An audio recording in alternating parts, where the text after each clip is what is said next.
जय हिंद दोस्तों आज की वीडियो में हम पढ़ने वाले हैं आरआरबी ग्रुप डी के लिए साइंस के 25 पीवाईक्यू क्वेश्चन। तो साइंस के हम 25 प्रश्न करने वाले हैं और साइंस के आपके एग्जाम में भी 25 ही प्रश्न आते हैं। तो एक बार आप लोग कमेंट बॉक्स में वीडियो के एंड में बताना कि 25 में से आपने कितने सही करे हैं। सभी के यहाँ पर कम से कम 20 या 22 तो यहाँ पर सही होने ही चाहिए। तो चलिए चलते सीधे क्वेश्चन नंबर 1। तो ये आपका प्रश्न नंबर 1। एक अवतल दर्पण के सामने 10 सेंटीमीटर की दूरी पर एक वस्तु रखी है, यानी कि u की वैल्यू जो है 10 सेंटीमीटर यहाँ पर रखी गई है। यदि इसका वास्तविक प्रतिबिंब दर्पण से 30 सेंटीमीटर की दूरी पर बनता है, यानी कि v की वैल्यू कितनी दी गई है, 30 सेंटीमीटर यहाँ पर दी गई है। तो दर्पण की फोकस दूरी यहाँ पर ज्ञात करनी है कि दर्पण की फोकस दूरी क्या होगी। दर्पण की फोकस दूरी होगी 1/f बराबर 1/u प्लस 1/v यहाँ पर हो जाती है। 1/f का मान निकालना है, तो 1/u मतलब 1/-30, यहाँ पर माइनस में आएगा, प्लस 1/-10, यहाँ पर पहले 10 होगा, -10 प्लस 1/30। जब इसे सॉल्व करेंगे तो आपका जवाब आएगा -7.5 सेंटीमीटर। नेक्स्ट प्रश्न है अपना 2 ओम, 4 ओम और 6 ओम के 3 प्रतिरोधकों को समानांतर क्रम में जोड़ा गया है। किस में जोड़ा गया है? समानांतर क्रम में। इस संयोजन का समतुल्य प्रतिरोध क्या होगा? जब समानांतर क्रम में जोड़ा जाता है तो समानांतर क्रम में जोड़ने के लिए जब प्रतिरोध निकालते हैं तो इस फॉर्मूले से निकालते हैं 1/r बराबर 1/r1 plus 1/r2 plus 1/r3, ऐसे ही करते चले जाते हैं अनंत तक। तो इसमें सबसे पहले 1/r की वैल्यू यहाँ पर निकालनी पड़ेगी। 1/r की वैल्यू के निकालने के लिए 1/2 प्लस 1/4 प्लस 1/6, इन तीनों को जब एलसीएम लेंगे तो यहाँ पर एलसीएम आएगा 12। 6 प्लस 3 प्लस 2, 6 3 9 2 11, 11 यहाँ पर 12 आप लोगों का आ जाता है। इसकी किसकी वैल्यू 1/r बराबर क्या आ रहा है? 11/12। जब यहाँ पर r की वैल्यू निकालेंगे, 1/r की वैल्यू क्या आई है? 11/12। तो जब r की वैल्यू निकालेंगे तो ये उल्टा हो जाएगा, तो हो जाएगा 12/11, यानी कि ये किस ऑप्शन नंबर सी में दिया हुआ है 12/11। तो ऑप्शन नंबर सी यहाँ पर बिल्कुल राइट हो जाता है। और यहीं पे अगर ये सिर्फ श्रेणी क्रम में लिखा हो तो प्रतिरोधकों को श्रेणी क्रम में जोड़ा गया है। अगर श्रेणी क्रम में होगा तो सीधी सीधी r बराबर r1 plus r2 plus r3 हो जाता है, यानी कि सीधी सीधी दो जोड़ देते, 4 2 6 और 10, यहाँ पर तो 10 सेंटीमीटर, यहाँ पर 10 ओम सीधा आंसर हो जाता अगर ये श्रेणी क्रम में होता तो। लेकिन समानांतर क्रम में 1/r वाले फॉर्मूले से निकालते हैं। नेक्स्ट प्रश्न है अपना 50 kg द्रव्यमान की एक वस्तु को जमीन से ऊपर उठाया जाता है। यदि इसकी स्थितिज ऊर्जा यानी कि पोटेंशियल एनर्जी 2000 जूल है तो वस्तु की जमीन से ऊंचाई ज्ञात करनी है। तो पोटेंशियल एनर्जी का सूत्र होता है पोटेंशियल एनर्जी बराबर mgh। पोटेंशियल एनर्जी कितनी दी गई है? 2000, ठीक है। m की वैल्यू 50, g की वैल्यू यहाँ पर 10 दी गई है और आप लोगों को क्या निकालना है? h निकालना है। तो यहाँ पर 2000/500, 50 गुणा 10 कितने? 500 हो जाते हैं, 2 0 से 2 0, 5 चौकों 20। तो यहाँ पर h की वैल्यू यानी कि ऊंचा जमीन से ऊंचाई कितनी हो जाएगी? 4 मीटर, यानी कि ऑप्शन नंबर बी। नेक्स्ट प्रश्न है अपना यदि किसी तरंग की आवृत्ति यानी कि फ्रीक्वेंसी को 2 गुना कर दिया जाए और उसकी तरंग दैर्घ्य को आधा कर दिया जाए तो तरंग की गति पर क्या प्रभाव पड़ेगा? तरंग की गति अपरिवर्तित रहेगी। तरंग की गति क्या रहेगी? अपरिवर्तित, ऑप्शन नंबर सी। नेक्स्ट प्रश्न है अपना एक 200 वाट का विद्युत बल्ब प्रतिदिन 5 घंटे जलता है। सितंबर के पूरे महीने में बल्ब द्वारा उपभोग की गई विद्युत ऊर्जा यूनिट में कितनी होगी? यानी कि विद्युत ऊर्जा की जो यूनिट कितनी खर्च की गई है वो आप लोगों को निकालनी है। जब यूनिट निकालनी होती है तो आप लोगों को क्या करना होता है? वाट गुणा कितने घंटे जली है यानी कि हावर्स इंटू कितने दिन जली है यानी कि डेज, और बटे में 1000 आप लोगों को कर देना होता है। तो W की वैल्यू कितनी है? 200, 5 दिन यानी कि 5 घंटे जलता है और सितंबर में दिन कितने होते हैं? 30 दिन होते हैं, बटे कितने? 1000 कर देने होंगे। एक जीरो से ये जीरो गई, 2 जीरो से 2 जीरो गए, 5 दूनी 10 या 30, यानी कि आप लोगों को 30 यूनिट यहाँ पर आंसर हो जाता है, ऑप्शन नंबर ए।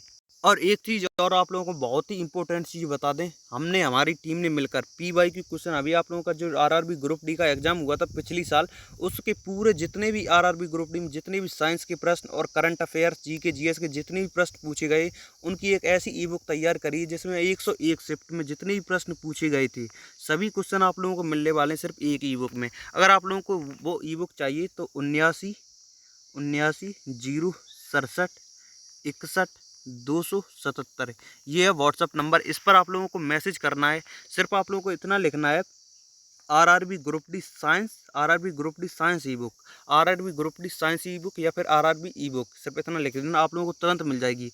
79 0 67 61 277 इस पर आप लोगों को मैसेज करना है। तुरंत यहाँ पर आप लोगों को ई बुक प्रोवाइड कर दी जाएगी। तो जल्दी से जाकर मैसेज करिए और जल्दी से भाई पढ़ना चालू कर दीजिए।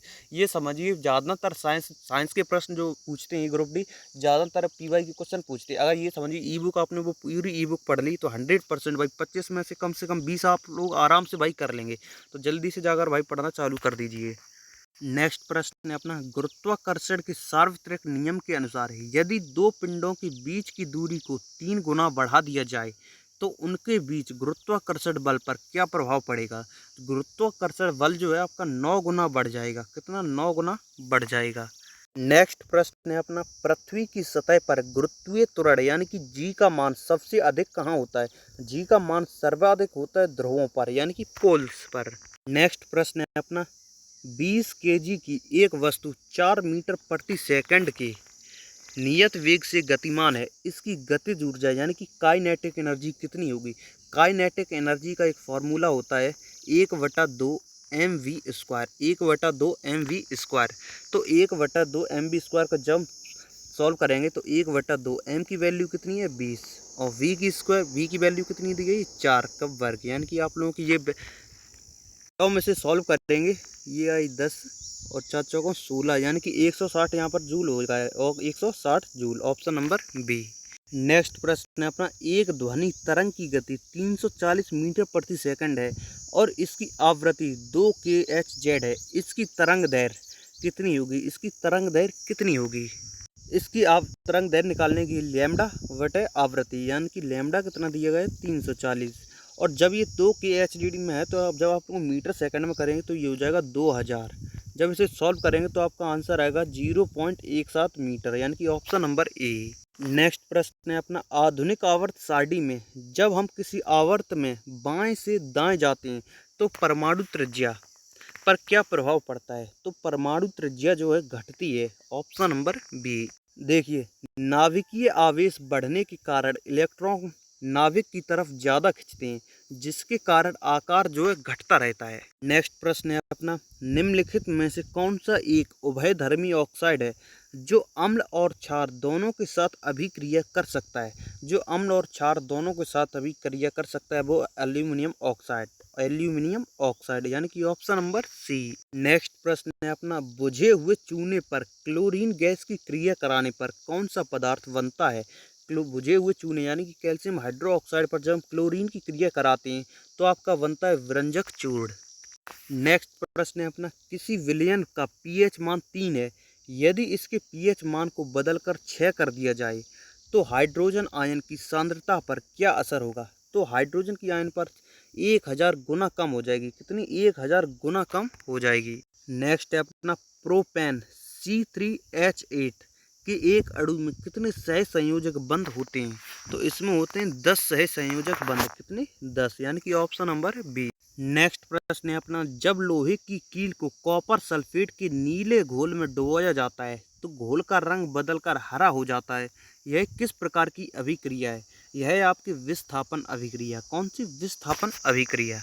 नेक्स्ट प्रश्न है अपना, आधुनिक आवर्त सारणी के किस समूह के तत्वों को हैलोजन कहा जाता है। हैलोजन कहा जाता है समूह 17 को। समूह 17 को जो है हैलोजन कहा जाता है। नेक्स्ट है अपना, निम्नलिखित में से कौन सी धातु ठंडे पानी के साथ अत्यधिक तेजी से अभिक्रिया करती है और निकलने वाली गैस तुरंत आग पकड़ लेती है। तो वो होती है आपकी सोडियम यानी कि Na। नेक्स्ट क्वेश्चन है अपना, मानव शरीर में वृक्क यानी कि किडनी की कार्यात्मक और संरचनात्मक इकाई क्या है जो रक्त को छानने का कार्य करती है। छानने का कार्य करती है आपकी नेफ्रॉन। कौन? नेफ्रॉन। नेक्स्ट प्रश्न है अपना, पौधों में जटिल स्थायी ऊतक फ्लोएम जो होता है, फ्लोएम का मुख्य कार्य क्या होता है। फ्लोएम का कार्य होता है पत्तियों से भोजन को पौधों के अन्य भागों तक पहुंचाना। यही कार्य होता है फ्लोएम का। नेक्स्ट प्रश्न है अपना, कोशिका के भीतर एटीपी के रूप में ऊर्जा का उत्पादन कहाँ होता है? एटीपी का उत्पादन होता है माइटोकॉन्ड्रिया में। और ये भी प्रश्न आ सकता है, एटीपी का पूर्ण रूप क्या होता है, पूर्ण नाम क्या होता है? एडेनोसिन ट्राइफॉस्फेट, एटीपी का ये पूर्ण नाम होता है। नेक्स्ट प्रश्न है अपना, मानव मस्तिष्क का कौन सा भाग शरीर के संतुलन, मुद्रा और ऐच्छिक मांसपेशियों के समन्वय को नियंत्रित करता है? ये करता है आपका सेरेबेलम, सेरेबेलम या फिर अनुमस्तिष्क, यानी कि ऑप्शन नंबर सी यहाँ पर बिल्कुल राइट हो जाता है। नेक्स्ट प्रश्न है अपना, मटर के पौधे पर मेंडल के आनुवांशिक प्रयोगों में यदि एक शुद्ध लंबे पौधे यानी कि टीटी का संकरण एक शुद्ध बौने पौधे टीटी से कराया जाए तो F1 पीढ़ी में सभी पौधे कैसे हों? तो F1 पीढ़ी में सभी पौधे जो है लंबे होंगे, ऑप्शन नंबर सी। नेक्स्ट प्रश्न है अपना, निम्नलिखित में से कौन सा पादप हार्मोन कोशिका विभाजन को बढ़ावा देता है और फलों व बीजों में अधिक सांद्रता में पाया जाता है? ये होता है साइटोकिनिन, यानी कि ऑप्शन नंबर सी। नेक्स्ट प्रश्न है अपना, मानव पाचन तंत्र में पित्त रस का निर्माण कहाँ होता है और यह जमा कहाँ होता है? तो ये पित्त रस जो है यकृत में निर्माण होता है और पित्ताशय में जमा होता है, यानी कि ऑप्शन नंबर बी। नेक्स्ट प्रश्न है अपना, अनुवर्तन के संदर्भ में पौधों की जड़ों का नीचे की ओर बढ़ना किस प्रकार की गति का उदाहरण? नीचे की ओर बढ़ना ये होता है धनात्मक गुरुत्वानुवर्तन, यानी कि ऑप्शन नंबर सी। तो ये थे आज के आपके साइंस के इम्पोर्टेंट 25 प्रश्न और यही आप लोगों के पीवाई क्वेश्चन बाई प्रश्न रहने वाले हैं, यानी कि पीवाई के क्वेश्चन ये आप लोगों के थे। तो एक बार आप लोग कमेंट बॉक्स में जरूर बताइए कि 25 में से आपने कितने सही करे, 18, 19, 20, 22 या 25 में से 25। और अगर आप लोगों को पीवाई की क्वेश्चन 101 शिफ्ट की अगर पूरी पीवाई की क्वेश्चन की भाई PDF चाहिए पूरी ई बुक, तो 79 067 61 277 ये व्हाट्सअप नंबर, इस पर आप लोगों को जल्दी से जल्दी मैसेज भाई करना और जल्दी से जल्दी पढ़ना भाई चालू कर देना है, जिसका प्राइस मात्र 29 रुपीज़ यहाँ पर रखा है, सिर्फ और सिर्फ 29। तो जल्दी से जाइए भाई पढ़ना चालू कर दीजिए। और हाँ, वीडियो अच्छी लगी एक बार लाइक करें, चैनल को सब्सक्राइब करें। मिलते हैं दूसरी वीडियो में, तब तक के लिए बाय बाय, जय हिंद, जय भारत।